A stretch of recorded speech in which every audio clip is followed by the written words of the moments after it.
머니케어 뉴스에서는 머니케어 스쿨 회원분들과 매일 오후 3시 시장 브리핑과 커뮤니케이션을 진행하고 있습니다. 또한 18시 이후 시장 특징주 체크로 내일 단기 트레이딩 포인트도 찾아보고 있습니다. 케어맨과 함께 투자에 대한 궁금증도 풀고 시장 뉴스도 체크하면서 투자에 간다면 도움이 될 것으로 생각됩니다. 먼 길 갈 때 좋은 친구 한 명만 있어도 큰 힘 됩니다. 관심 있는 분들은 참조해 보시기 바랍니다. 시청 후 도움이 되셨다면 좋아요, 구독, 아주 기분 좋은 소확행입니다. 안녕하십니까 여러분, 머니케어 뉴스 진행하도록 하겠습니다. 명절 앞두고 있습니다. 명절 앞두고 있으면 또 차익물 나오는 것들 같은 경우는 우리도 같이 대응을 또 해줘야 된다 생각을 하고요. 반대로 보면 또 명절을 앞두고 있으면 또 주가가 또 낮은 구간에 존재하는 것들이 존재할 겁니다. 우리가 최근에 이야기 드리고 있는 종목들은 명절 전후를 기준으로 여러분 공략 포인트를 잘 잡아가셔야 된다, 이런 말씀을 좀 드리고 있습니다. 왜 그러냐 하면 우리가 1월에 줄기 종목들은 대부분 이제 수익이 다 났어요. 그래서 2월달, 3월달을 위해서 새롭게 또 포트폴리오 구성해 나가는 것이 중요하다, 이렇게 말씀드리고 있습니다. 제가 오늘 준비한 거는 신규 모니터 종목은 GS 리테일입니다. GS 리테일 같은 경우는 제가 지난해 23,000원을 목표가로 해서 여러분들과 같이 공략했던 종목이고, 대체적으로 20% 이상은 수익을 만들어냈던 기억이 있습니다. 여러분들 그죠? 지난해 같은 장이 엄청 안 좋았음에도 불구하고 우리가 메이킹을 해냈던 종목이기도 하고요. 또 신규로 다 공략하고 있는 종목들, 이런 종목들이 지금 구정 이후부터 움직일 가능성이 높고요. 트럼프가 또 취임하고 나면 신규 행정명령 나오는 내용들도 있지 않겠습니까? 그런 거 확인하고 또 우리가 드리블 해 나가야 되는 그런 과정입니다. 또 명절 앞두고 있으니까 어떻게 돼요? 개인들이 차익물 나오는 것도 있고요. 휴일이 길어요. 일주일씩 진행되기 때문에 또 제가 볼 때는 명절 딱 끝나는 날 31일 날쯤부터 공략해 나가는 그런 생각도 좀 해보시는 것도 괜찮다. 이번 주에는 적극적으로 공략해 나가는 그런 것들이라기보다는 그냥 어느 정도라고 생각해야 하잖아요. 초병을 보내놓는 개념, 뭐 이런 개념으로 다 생각을 하시면서 접근해 나가시는 것이 좋지 않을까, 그렇게 생각하고 있어요. 자, 이번 주 같은 경우는 개인들 매도 많이 나오거나 기관 매도가 나오는 것들 같은 경우는 우리도 같이 대응해 나가야 된다는 거 다시 한번 체크해 드리도록 하겠습니다. 자, GS 리테일부터 이야기 한번 드려보면, GS 리테일 같은 경우 특별히 이야기 드릴 건 별로 없어요. 일단 편의점이잖아요. 그리고 호텔 사업, 뭐 호텔 같은 경우는 지난해 기업 분할을 진행을 했고요. 인적 분할 진행을 했지 않겠습니까? 그리고 하반기 들어서면서부터 인테리어 공사를 또 많이 했어요. 호텔 같은 경우는 그런 비용들 같은 경우는 전에 있을 때 다 지출을 했어요. 그러다 보니까 어떻게 돼요? 영업을 못하는 과정이 또 발생이 됐고, 4분기 실적이 상당히 안 좋으면서 주가가 또 폭락을 하게 되어져 있습니다. 또 인적 분할이니까 20%에다가 또 영업 못한 것까지 다 감안하니까 주가는 상당히 많이 하락을 해야 됨에 틀림이 없다라고 볼 수가 있겠습니다. 자, 그러나 그런 것들이 다 마무리되고 올해부터 정상적으로 진행이 된다라고 한다고 그러면 현재 이런 거예요. BR 부분이 한 7.89 이 정도 왔다 갔다 하고 있습니다. 그래서 배당도 있고요. 뭐 이렇게 생각을 해보면 동사의 기업 가치, 이런 것들은 기본적인 가치는 우리가 인정해 줘야 된다. 다만 최근에 나타났던 기업 분할하고요, 또 실적이 안 좋았던 부분까지 생각을 해서 낮춰야 되는데, 올해 같은 경우는 지난해보다는 훨씬 더 좋은 주가 수준을 나타내야 된다라고 가이던스들은 나와 있습니다. 동사 같은 경우는 인적 분할 후에 저평가 구간 진입을 했다라고 좀 판단을 내려야 되는데, 저평가 구간인데 바로 또 그런 반등이 올 거냐? 라는 관점으로 다 바라보는 건 조금 오해가 있을 수 있습니다. 적어도 저는 성수기까지 좀 바라보시는 그런 개념을 가져가셔야 돼요. 지금부터 어느 정도 구간이냐라고 생각해보면 여름 되기 전 뭐 이 정도 수준이 1차적인 그 턴어라운드 하는 구간이 나타날 것으로 저는 생각을 하고 있어요. 그래서 첫 번째 구간을 한번 즐기는 과정으로 저는 접근하는 내용이다라고 좀 말씀을 좀 드리고 싶습니다. 인적 분할한 거는 이렇게 된 것입니다. GS 리테일하고 GSPL인데요. 이거 신규 상장을 해서 지금 현재 주가는 상태는 별로 좋지는 않을 겁니다. 이제 영업을 해 나간다고 생각하시면 될 것 같고요. 일단 돈 되는 것과 안 되는 것이 좀 분리가 됐다라고 좀 볼 수가 있겠습니다. 전체적으로 보면 저는 GS 리테일이 이렇게 진행하는 것이 훨씬 더 좋다라는 생각을 하고 있습니다. 올해 가이던스 체크하면 지난해 대비해서 어떻습니까? 영업이익이라든지 순이익 이런 것들이 크게 늘어나는 것들을 알 수 있어요. 그러니까 EPS도 크게 늘어나고요. 그러면 이거는 좀 어느 정도 봐줘야 되지 않나라고 생각을 하고요. 2023년도에서 2024년 가는 것들은 어떤 거예요? 좀 안 좋은 상태에서 좋은 상태로 가는 거. 2024년도 상태는 구조조정 진행을 한 것들을 가지고 어떻게 돼요? GS 리테일의 가치를 높여가는 쪽, 이렇게 진행을 하고 있다라고 생각을 좀 해주시면 좋겠다. 내용적으로는 뭐 그렇게 나타나 있는 것들이고요. 적정 주가 목표치 나와 있는 거. 하나증권 같은 경우는 지난해 같은 경우는 24,000원 받고요. 올해는 27,000원 보고 있다라고 평가를 내리고 있습니다. 뭐 글로벌 대비해서 뭐 평가를 조금 낮춰서 한다. 뭐 당연히 뭐 한국은 약간 낮춰서 거래하는 거 맞는데 저는 뭐 27,000원까지 보자 이렇게 해서 얘기드리는 거 분명히 아니겠죠, 여러분. 자, 이런 가이던스를 가지고 있다라고 생각해 보면 올해 영업이익이나 이런 내용들을 다 충분히 생각해 보면 아, 늘어나는 폭은 분명히 맞겠구나. 그러면 저는 이 생각을 하는 거죠. 아, 정상까지는 다시 되돌아가는 과정은 분명히 나타날 거다. 그리고 올해 동사 같은 경우는 이제 점포 개수가 한 100개 정도만 더 늘어나면 좋겠는데 어쨌든 뭐 그건 목표치고요. 지금 현재 수준보다 더 나빠지진 않을 것 같아요. 지금 뭐 이마트 24라든지 세븐일레븐 같은 경우는 경쟁에서 계속 도태되고 있는 모습을 보이고 있고요. 경쟁하는 데가 이제 CU 아니겠습니까? 그래서 그쪽도 뭐 괜찮긴 한데 일단은 GS 리테일 쪽으로 다 지금 주가가 접근하는 쪽에선 상당히 좀 용이하지 않나 이렇게 보고 있습니다. BJF 리테일 쪽은 좀 나중에 볼게요. 또 그리고 무겁기도 하고 개인이 접근해서 또 구상하는 거 별로 인기가 없는 또 소비재 쪽에서 그나마 그래도 탄력성 있는 쪽으로 생각해 보면 GS 리테일의 주가 위치가 개인들이 공략하는 모양새에서 상당히 좀 괜찮다라고 볼 수가 있겠습니다. 자, 영업이익 부분 한 번만 생각해 볼게요. 이 부분만 보고 볼까요? 지난해 1분기 이렇게 갖고 2분기, 3분기 이렇게 잘 가다가 4분기 꼬꾸라졌고요. 1분기 안 좋고 2분기 때 올라와서 3분기 피크 치고 이런 것들 합니다. 자, 그럼 항상 보면 여름이 성수기면 틀림없어요. 그죠? 우리가 5월 달이죠. 2분기하고 3분기 요 가는 과정에서 편의점 같은 경우 그때 가장 성수기 항상 맞습니다. 그래서 성수기 진입 전에 주식을 사줘야 되는 거임에 틀림이 없어요. 그냥 어쩔 수 없죠. 지금이 가장 어떻게 돼요? 그러니까 낮은 구간에 있는 구간이 맞아요. 항상 제가 이런 거잖아요. 하지만 통신주도 말씀드렸지만 4분기 때 일회성 비용 쭉쭉쭉쭉 털어내니까 어떻게 돼요? 항상 보면 1분기 때 주가가 안 좋다고 이야기 드린 것처럼 GS 리테일 같은 경우도 편의점 같은 경우도 겨울이 비수기입니다. 이제 봄이 좀 끝나고 설날 지나고 나면 그다음부터 어떻게 스물스물 이제 여행 가는 사람도 생기고 뭐 워크숍도 그렇고 저도 뭐 회사 생활할 때 보통 보면 3월 달부터 시작이 되죠. 3월 달부터 실제로 가장 많이 하는 것들이 5월 달부터 피크를 이룹니다. 그래서 이 종목 같은 경우는 저는 5월까지는 최소 갈 생각이 있다면 그러면 우리가 관심을 좀 가져보면서 접근을 해야 되는 그런 종목이다라고 볼 수가 있겠습니다.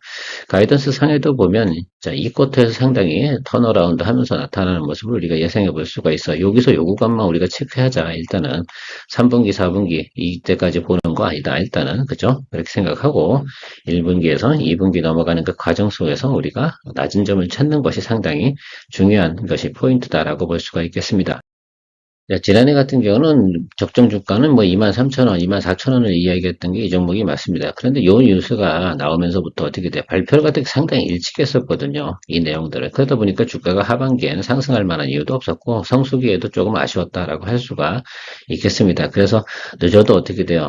9월까지는 전에는 답을 내라라고 말씀을 드렸던 기억이 있습니다. 충분히 우리는 또 수익을 만들어냈다라고 볼 수가 있겠습니다. 그때 당시 우리가 기억나는 것이 제가 17,000원대 들어가서 2만 원 좀 넘어가는 2만 1,000원으로 제가 기억이 나는데요. 그때 수익 실현을 했던 것으로 기억이 납니다. 그러면서 이제 그만하죠. 장도 좋지 않고 뭐 여러 얘기 드렸던 것 같습니다. 자, 지금부터 우리가 봐야 되는 건 매수 포인트를 잡아가야 되는 거 아니겠습니까? 자, 1차에서 급락하고 나서 단기 반등 오고 그 다음에 눌렸잖아요. 근데 1분기가 어떻게 돼요? 4분기 실적이 안 좋은데 그리고 비수기잖아요. 당연히 그렇게 1분기 때 저점이 나타나는 거 맞죠? 생각을 좀 해주시면 좋겠어요. 그래서 지금 저는 명절 전후하는 과정에서 들어가야 되는데 명절 후에 들어가도 될 것 같다라고 생각하는 제가 늘상 주창하는 게 뭐 있습니까? 이런 구간에서 과감히 들어가야 되는 건 뭐다? 양봉. 양봉 언제 거요? 두 번째 거, 뭐 이럴까요? 양봉 2 이렇게 말씀을 드리도록 하겠습니다. 이때까지만 기다리고 계속 모니터 가시죠. 그리고 이때부터 어떻게 돼요? 양봉이 나타나는 그 시점부터 이제 매수를 들어가는 겁니다. 그리고 저점 구간 들어섰기 때문에 이 중첩 같은 경우는 실제로 시즌적으로 어떻게 돼요? 아니 12월 말에 이 종목을 갖다 매수해야 되는 이유는 뭡니까? 저는 좀 이해 좀 안 가고요. 아무튼 뭐 그때 매수하신 분들도 다른 이유는 있었겠죠. 그러나 저는 그렇게 생각하지 않고 있습니다. 항상 보면 이 종목 같은 경우는 구정이 지나고 나서 해야 되거든요. 날씨가 따뜻해져야 된단 말입니다. 하물며 저도 뭐 골프 치러 갈 때거나 뭐 어디 갈 때 항상 보면 편의점 들리는 시점이 정해져 있어요. 제가 활동을 많이 할 때거든요. 그전에는 뭐 담배나 사러 가거나 뭐 이 정도겠죠. 뭐 물이나 사러 가거나 대부분 시니어들은 그런 쪽이지 않을까라고 좀 생각을 하고 있는데 맞습니까? 아마도 그럴 거예요. 놀러 다녀야 된다. 젊은이들도 많이 놀러 다녀야 돼. 맥주도 먹고. 사실 뭐 편의점 앞에서 앉아가지고 맥주도 먹고 이렇게 진행하려고 그러면 날씨가 따뜻해져야 되는 것도 분명히 맞습니다. 그래서 성수기 진입하는 그 밑단, 그 직전에 진행하는 것이 가장 좋은 방법이다. 뭐 길게 보면 6개월이고 짧게 보면 3개월 이 정도 보면서 여러분 그 안에서 우리가 플레이하는 것으로 얘기 드리는데 6개월은 안 가겠죠. 저는 5월 달이라고 봅니다. 그래서 그때까지 가면서 주가가 상승해 나가는 턴어라운드 할 거예요. 실적 개선 리포트도 나오면서 시작을 할 거고요. 그래서 이 종목 같은 경우는 뭐 단기적으로 볼 수도 있긴 한데 수급이 들어올 때 펀드라든지 이런 것들이 포트폴리오 구성하는 그 시점에 한번 쭉 올랐다가 좀 쉬었다가 쭉 올랐다 쉬었다 이런 식으로 가는 종목입니다. 여기도 지난해 같은 경우도 쭉 올랐다 쉬고 쭉 올랐다 쉬고 저는 뭐 하겠다는 얘기입니다. 요런 거 눌리기 요번에 요런 거 요구간 요런 것들 즐기겠다는 뜻입니다. 아시겠죠? 이렇게 턴어라운드 하는 모습 지난해 같은 경우는 뭐 연초에 주가가 높았기 때문에 그때는 저것 때문에 그래요. 리오프닝 뭐 이런 얘기들 때문에 주가가 선반영해서 많이 올랐던 거고 올해 같은 경우 그런 내용들은 없을 겁니다. 머니케어 뉴스에서는 머니케어 스쿨 회원과 매일 3시 소셜미디어를 통한 하루의 브리핑을 진행하고 있습니다. 좀 더 다양한 내용으로 투자에 도움이 될 것으로 사료됩니다. 머니케어 스쿨 회원의 많은 관심 바랍니다. 그 외에 우리가 지금 공략하고 있는 종목들 중에 한번 좀 체크를 좀 해드려 보도록 하겠습니다. 제가 요 라인으로 잡아라 라고 말씀드렸지 않겠습니까? 기억나십니까? 예, 지금 현재 주가 정도가 평균 매수 단가다라고 말씀을 드렸습니다. 그러니까 지금 들어왔잖아요. 근데 양봉 계속 안 들어오잖아요. 그러니까 하방 쪽에서 양봉 들어올 때 매수를 하시는 거다. 아시겠죠? 평단 조절 계속 해줘야 되는 구간입니다. 아직은 얘가 턴하기는 이뤄요. 그래서 평단 조절을 조금 하시면서 가셔야 된다. 요거 상당히 중요합니다. 그래서 지금 여기서 이 구간으로 쭉 해서 평단 요 아래쪽으로 맞춰주는 거예요. 여기 제가 빗금을 이렇게 쳐드릴 테니까 요 아래쪽에서 양봉 쪽에서 매수하시는 걸로 이야기 드리도록 하겠습니다. 사실은 우리가 주식을 처음에 공략해 나갈 때 매수 가격이 상당히 중요해요. 그래 처음부터 어떻게 데미지를 크게 안 입는 게 상당히 중요한 거니까 그런 부분에 많이 신경을 쓰고 있다. 한국항공우주도 역시 제가 221일평 하방에서는 매수를 하자. 여기서 제가 표현 쓴 게 뭐예요? 예, 겁먹지 말자 혹은 쫄지 말자 이 표현을 썼습니다. 자, 수주 내용이라든지 기존에 4분기 수주 내용 좋다고 했고요. 이제 1분기 안으로도 필리핀 수주, 필리핀에서 12대 뭐 FA 50 요거죠. 이게 1조 정도 된다고 하는데요. 요게 또 수주가 터진다라고 한다고 그러면 주가는 상승 모멘텀. 이 구간에 하락한 이유는 3분기 실적이 3분기 수주 내용이 별로 안 좋았다. 그러면서 어쨌든 전체적으로 뭐 어쨌든 매크로도 안 좋았고요. 단기적으로 상승했었으니까. 자, 그러나 이게 222 하방에서 오래 있을 만한 내용은 분명히 아니다. 여기도 보면 한 2달 정도 오셨거든요. 한 달에서. 여기도 지금 딱 비슷한 구간이 들어왔어요. 그러면 어느 정도 좋은 내용들이 주기적으로 나타나는 거 아니겠습니까? 그래서 이제는 이 종목 같은 경우는 제가 늘상 만들지만 말씀을 드리면 222 하방 쪽에서 뭐 10% 정도 내려가면 더 좋은 거예요. 내려가면 내려갈수록 왜? 기업 가치가 기본으로 공존하기 때문입니다. 그리고 KF21 매출은 계속 깔고 가고 있는 것들이고요. 할 게 많잖아요. 그래서 좀 보시고 가시면 될 것 같습니다. 휴젤, 제가 이 종목도 뭐 가이던스 상당히 좋다 이야기 드렸는데 매수할 타임은 아니라고 말씀드렸습니다. 뭐가 안 들어오니까요? 예, 양봉이 안 들어오니까 제가 이거 상당히 강조합니다. 이게 이런 아주 그냥 엄청난 룰은 아니고 기본이잖아요. 그래서 우리가 우하방으로 가고 있을 때 양봉이 들어오지 않는다라고 한다 그러면 절대 매수하지 않는다. 양봉도 어떤 양봉이어야 됩니까? 이렇게 위로 치는 양봉들 말씀드리는 겁니다. 아시겠죠? 여기서 두 번째 양봉 기다려야죠. 그래서 두 번째 양봉 기다리면서 이게 하방으로 내려가면 더 좋은 거예요. 이 아래쪽으로 들어오면 더더욱 좋고요.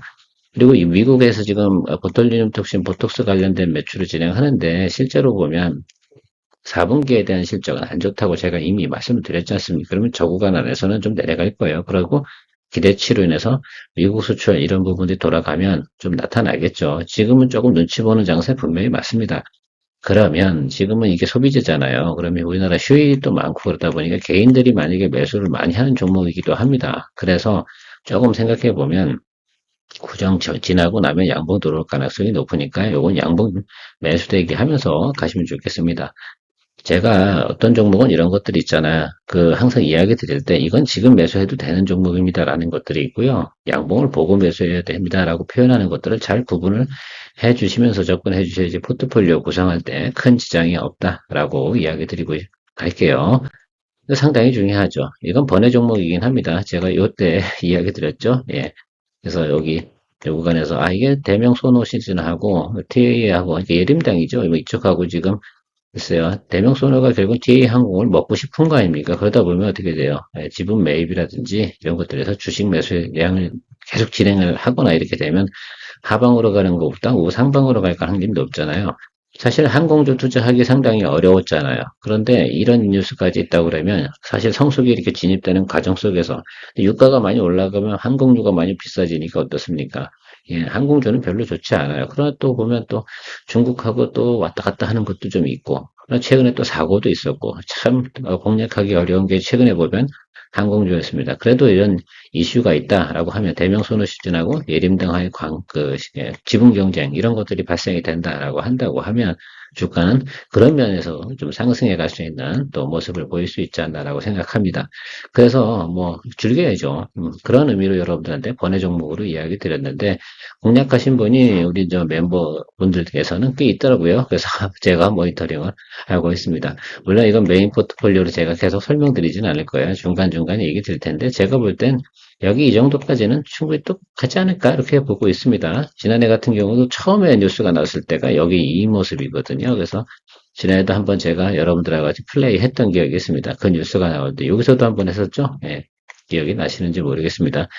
여기서도 제가 얘기 드렸을 거예요. 한번 주기적으로 이야기 드렸는데 트레이딩 포인트 이런 내용들은 예를 들면 장기적으로 우리가 갈 수 있는 내용은 아니잖아요. 그렇죠? 그래서 그런 뉴스가 돌고 또 실질적으로 행사를 진행하겠다고 사실 공시까지 했잖아요. 대명소노 시즌 같은 경우는 욕심낼 수밖에 없습니다. 대명소노 시즌 같은 경우가 현금이 좀 많거든요. 그래서 어쨌든 그래서 제가 볼 땐 그런 부분들 때문에도 우상방 이슈가 꽤 있다. 뭐 지금 여러분들 뭐 얘기 드리면 2,800원 정도 수준에서 잡아놨는데 대략 지금 홀드하면서 그냥 계속 또 한 번 수급이 쑥 들어올 때를 기다려 보시면 좋지 않을까라고 생각합니다. 지금은 사실은 그래요. 명절 앞두고 있으니까 이 종목 같은 경우도 지분 경쟁이 나타나고 뉴스화되고 막 이럴 것 같진 않은데 명절이 지나고 나면 저는 꽤 많은 부분들에서 또 이슈가 될 가능성도 있는 그런 겁니다. 그래서 지금 항공주에서는 뭐 대한항공 뭐 이런 거 하지 말고 이슈가 있는 것으로 좀 접근해죠. 그러면서 뭐 성수기 진입하는 그런 내용을 같이 동시에 즐겨 나가면 괜찮지 않나 이런 생각 가지고 있습니다. 자, 오늘은 이 정도로 정리했고요. 뭐 당장 우리가 신규 공략 중 당장 매수하는 것들이 아닙니다. 다 나름대로 투자 시나리오를 만들어 놓고 그렇게 가는 겁니다. 제가 오늘 제일 많이 강조한 게 뭐라고요? 예, 하방으로 내려가고 역배열일 때는 뭐를 보고 있다? 예, 두 번째 양봉 터지는 자리 그런 것들을 기다리고 우리가 하고 있다. 그래서 그 자리까지는 매수를 서둘러서 해야 될 필요성은 없다라는 것들이 가장 핵심적인 포인트입니다. 오늘도 도움되셨길 바라고요. 케어맨이었습니다. 머니케어 뉴스에서는 머니케어 스쿨 회원과 매일 3시 소셜미디어를 통한 하루의 브리핑을 진행하고 있습니다. 좀 더 다양한 내용으로 투자에 도움이 될 것으로 사료됩니다. 머니케어 스쿨 회원의 많은 관심 바랍니다.